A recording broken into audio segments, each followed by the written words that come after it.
Hello everyone and welcome to the bank IQ। मेरा नाम है तरुण और अब हम करेंगे मिनी मॉक का सेट नंबर 77।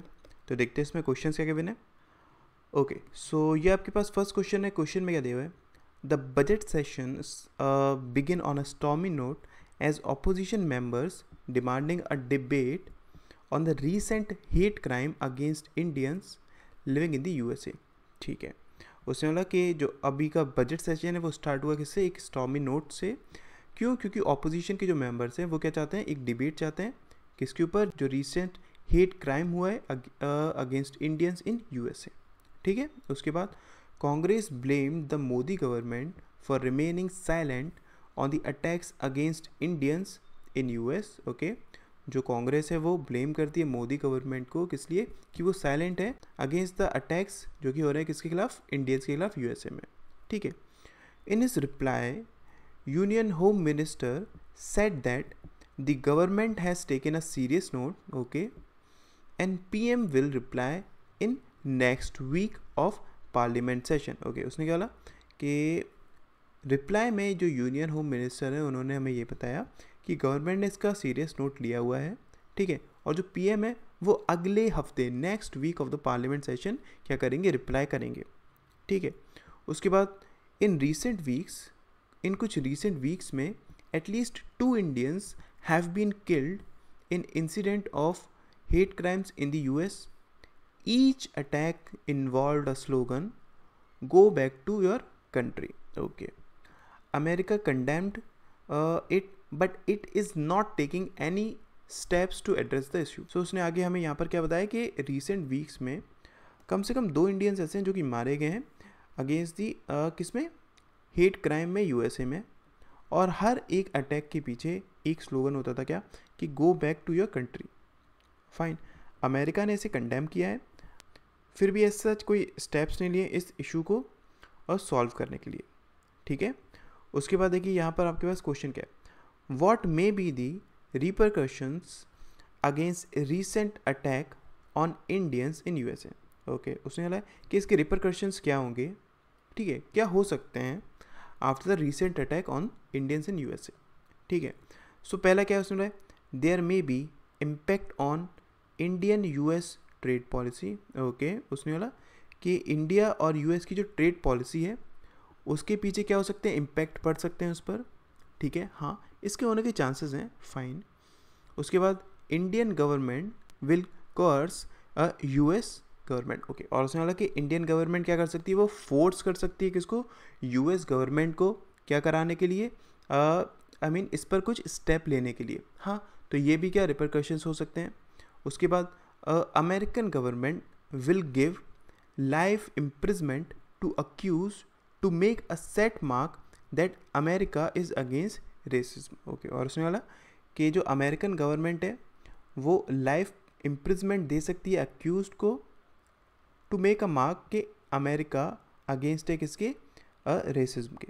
सो अगर मैं थर्ड वाले की बात करूँ, थर्ड वाला देखिए, सबसे पहली चीज़ तो ऊपर हमारे पास यही एक चीज़ गिवन है क्या? कि अमेरिका उसने सिर्फ कंडेम करा है। ठीक है, लेकिन कुछ भी स्टेप्स नहीं लिए इस इशू को सॉल्व करने के लिए। सो यहाँ से अगर मैं देखूँ कि अमेरिका गवर्नमेंट क्या करेगी? वो लाइफ इम्प्रिजमेंट देगी, तो इसके होने के चांसेस कम है। फाइन, लेकिन ये दोनों होने के चांसेस थे। क्यों? क्योंकि उसने हमें क्या बोला था आगे कि यूनियन गवर्नमेंट क्या कर रही है? वो रिप्लाई देने वाली है। सो हाँ, हो सकता था कि रिपरकशंस क्या होते? जो इंडिया है और US की जो ट्रेड पॉलिसी है उसमें थोड़ा सा फ़र्क पड़ता, और जो इंडियन गवर्नमेंट है वो फोर्स करती, क्योंकि वो क्या करने वाली है? रिप्लाई देने वाली है, तो इस वजह से। ठीक है, तो इसका आंसर क्या हो जाएगा? First and second, D. उसके बाद उसने बोला कि which of the following substantiates the laxity of Indian American government. Okay, और उसने बोला कि इनमें से कौन से ऐसे पॉइंट है जो कि इसको सब्सटेंशिएट करता है कि जो लैक्सिटी थी, मतलब क्या जो ढीलापन था किसके बीच में? इंडियन और अमेरिकन गवर्नमेंट के बीच में।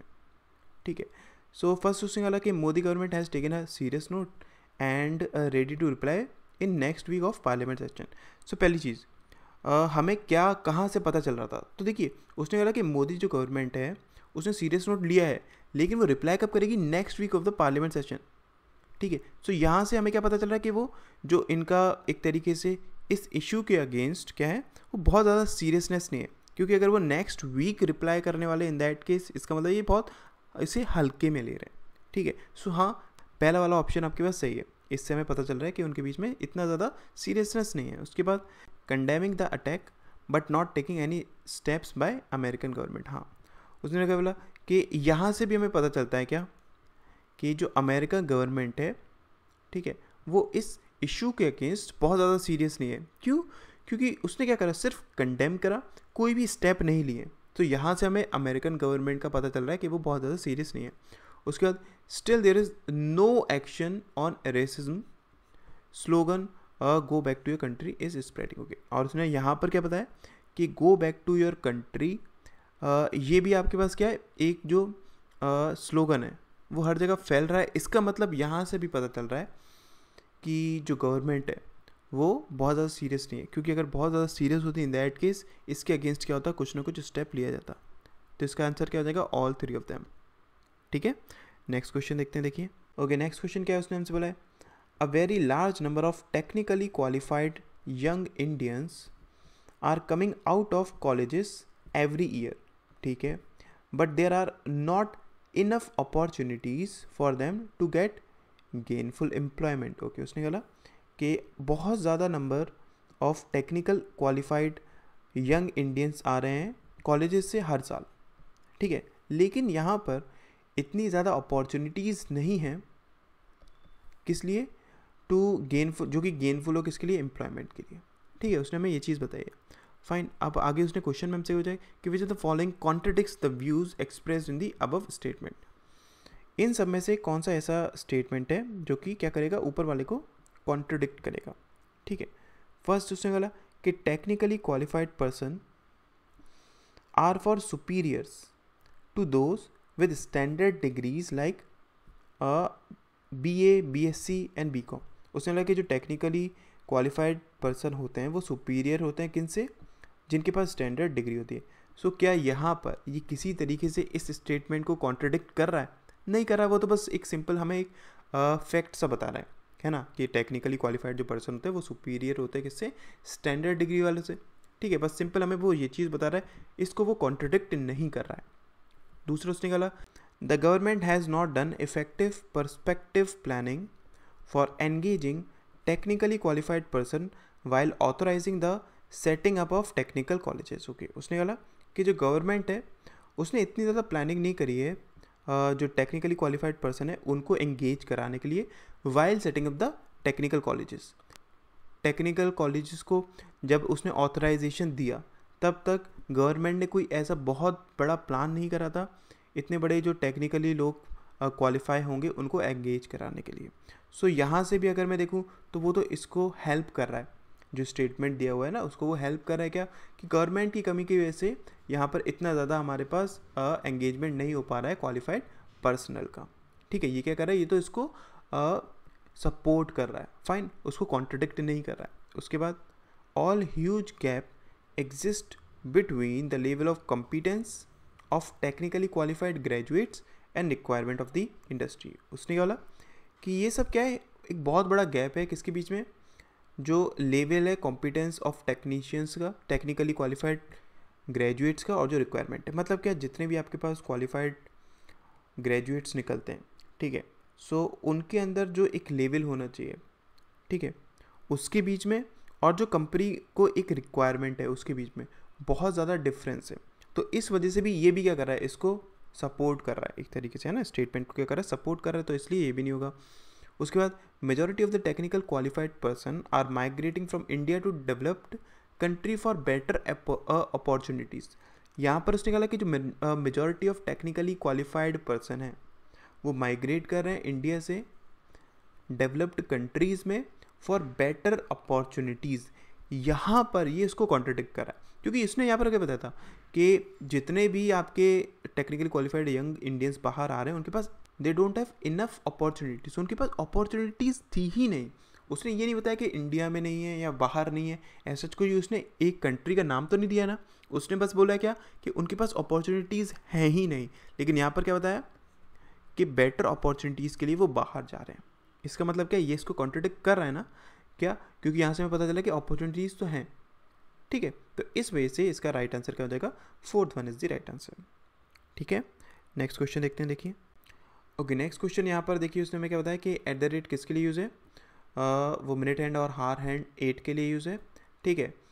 यहाँ पर हैश किसके लिए यूज़ है, वो है 5 के लिए। इसी तरीके से यहाँ पर क्लॉक की हमें क्या बताया गया, हैंड्स बताया गया। और उसने क्या बोला, if 2 symbols are used then by default first symbol is considered as hour hand and second one is considered as minute hand, ठीक है। अगर दो कोई सिम्बल्स यूज़ होंगे जैसे कि ये और ये, ठीक है, इन दैट केस ये किसको रिप्रेजेंट करेगा, हार को, और ये किसको रिप्रेजेंट करेगा, मिनट को, ठीक है। उसके बाद अब उसने कंडीशन क्या दी, और यहाँ पर बोला कि सब जो भी टाइमिंग है वो हमारे पास PM में। If A takes 25 minutes to reach railway station and his train is scheduled at इतना, ठीक है, then at what time should he leave to reach station 5 minutes earlier। उसने बोला कि जो A है उसको कितने लगते हैं, 25 मिनट्स लगते हैं, A को 25 मिनट्स लगते हैं कहाँ पहुँचने के लिए, रेलवे स्टेशन पहुँचने के लिए 25 मिनट्स, ठीक है। और जो उसकी ट्रेन है वो शेड्यूल है कब के लिए, अगर मैं इसकी बात करूँ इसको मैं क्या लिख सकता हूँ, ये आपके पास क्या रिप्रेजेंट करेगा, हार रिप्रेजेंट करेगा, ये क्या मिनट, अगर मैं इसकी बात करता हूँ तो 5, एंड देन अगर मैं मिनट की बात करता हूँ तो ये कितना हो जाएगा आपके पास, अगर 2 पर है इसका मतलब क्या है, ये मिनट को रिप्रेजेंट कर रहा है ना। अगर मैं बात करूँ 1 2 इस पर है, ठीक है। सो ये आपके पास क्या बन रहा होगा, 10 मिनट हो रहे होंगे यहाँ से, मतलब क्या 5:10 पर जो आपकी क्या है ट्रेन है वो शेड्यूल्ड है, ठीक है। उस टाइम से वाला है कि at what time he should leave to reach the station 5 minutes earlier, तो वो अपने घर से कितने बजे निकले जिससे कि वो 5 मिनट पहले पहुंच जाए। अगर 5 मिनट पहले पहुंच जाए इसका मतलब क्या 5:05 बजे पहुंच जाए वो, ठीक है। 5:05 बजे अगर वो पहुंच जाएगा, इन दैट केस वो शेड्यूल टाइम से 5 मिनट पहले, ठीक है। और अगर उसे टोटल 25 मिनट लगते हैं, सो इसका मतलब क्या है, घर से उसे कितने बजे निकलना चाहिए बताइए। अगर मैं इसमें से देखता हूँ तो 4:40 पर निकलना चाहिए, ठीक है, क्योंकि अगर मैं इसमें 25 मिनट ऐड कर देता हूँ तो क्या मिलेगा मेरे को, यही तो मिलेगा ना, ठीक है। और 4:40 को मैं क्या लिख सकता हूँ, 4 आपके पास क्या है, वो है आपके पास डॉलर, और 40 मैं किसको रिप्रेजेंट करूँगा, 8 को ना, मतलब क्या एट द रेट। सो इसका राइट आंसर क्या हो जाएगा, D1 is the right answer, ठीक है। आई होप समझ में आएगा ना। नेक्स्ट क्वेश्चन देखते हैं, देखिए। नेक्स्ट क्वेश्चन क्या है कि if a train departed from station at इतना, ठीक है, and it takes 2 hours to reach the destination, then when it will be to the destination, okay. तो वो डेस्टिनेशन पे कितने में पहुंचेगी। अगर मैं बात करता हूँ इस टाइम की, इस टाइम को मैं क्या लिख सकता हूँ, देखिए आपके पास 2 मतलब क्या 2 बजकर, इसको मैं क्या लिख सकता हूँ 3 पर, इसका मतलब कितने बनोगे 15, तो 2:15 क्या हो जाएगा आपके पास टाइमिंग हो जाएगा, और इसे 2 hours अगर लगते हैं तो 4:15 पर वो पहुँचेगा। और 4:15 को मैं क्या लिख सकता हूँ, 4 आपके पास क्या हो जाएगा, ये हो जाएगा डॉलर, और 15 आपके पास 3 है, मतलब क्या ये साइन हो जाएगा, ठीक है। तो अगर मैं यहाँ पर देखता हूँ ये आपको कहाँ मिल रहा है, E1 is the right answer, ठीक है। नेक्स्ट क्वेश्चन देखते हैं, देखिए।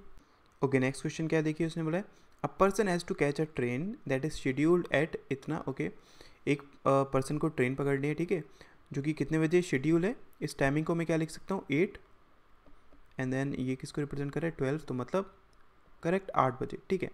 8 बजे क्या है, एक ट्रेन शेड्यूल्ड है, एक पर्सन को उसको पकड़ना है, ठीक है। आगे उसने बोला कि it takes the person 4 hours and 15 minutes to reach the railway station from his home, okay. उस पर्सन को 4 घंटे और 15 मिनट लगते हैं अपने घर से स्टेशन पहुंचने के लिए। उसके बाद at what time should he leave from his home for the railway station to arrive the station at least 25 minutes before, okay. So वो अपने घर से कितने बजे निकले स्टेशन के लिए, अगर वो 25 मिनट पहले पहुंचना चाहता है किससे, डिपार्चर से, ठीक है। तो सबसे पहली चीज़ तो अगर 8 बज रहे हैं और इससे 25 मिनट पहले पहुंचना था, इसका मतलब 7:35 पर उसे पहुंचना पड़ेगा, ठीक है। और 7:35 पर पहुंचने के लिए उसको घर से कितने बजे पहले चलना पड़ेगा, वो उसे टाइम कितना लगता है, टोटल 4 hours and 15 minutes लगते हैं ना। तो 4 hours and 15 minutes अगर मैं सब्सट्रैक्ट करता हूँ तो कितना होगा 23, मतलब क्या 3:20 पर उसको घर से निकलना पड़ेगा।